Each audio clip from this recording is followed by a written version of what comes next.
हरिओम प्रणाम। आज हम बात करेंगे सिद्धि की।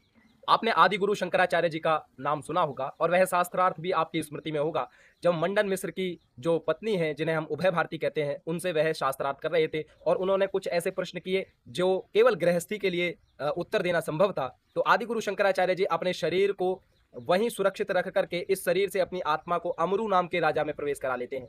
इस एक छोटी सी घटना को हमारे योग शास्त्र में पर काया प्रवेश कहते हैं। महर्षि पतंजलि कहते हैं ऐसी सिद्धि प्राप्त कैसे होती है, इस तरह की अवस्था प्राप्त कैसे होती है। तो उन्होंने कहा बंद कारण शैथिल्यात् प्रचार संवेदनाच चित्तस्य पर शरीरावेशः, अर्थात जब आपको बंधन में डालने वाले अविद्या, अस्मिता, राग, द्वेष और अभिनिवेश यानी कि अज्ञान, अस्मिता यानी कि आप अपने शरीर और अपनी आत्मा को एक मानने लग जाएं, राग यानी कि अटैचमेंट, द्वेष यानी कि किसी से बैर भावना और अभिनिवेश यानी कि मृत्यु का डर, जब यह पांचों चीजें आपसे दूर हो जाती हैं और आपका प्रचार संवेदनाच, अंदर की जो चेतना है, अंदर का जो एक अभिव्यक्ति का केंद्र है जो आपको उद्घोष करता है कि आप अकेले नहीं हैं, उसका जब विस्तार हो जाता है, वो जब आप दूसरों में अपने से भिन्नता नहीं देखते, तब जाकर के आप पर काया प्रवेश कर जाते हैं, यानी कि दूसरे की चेतना में आप अपने आप को पूरी तरह से स्थापित करने वाले हो जाते हैं।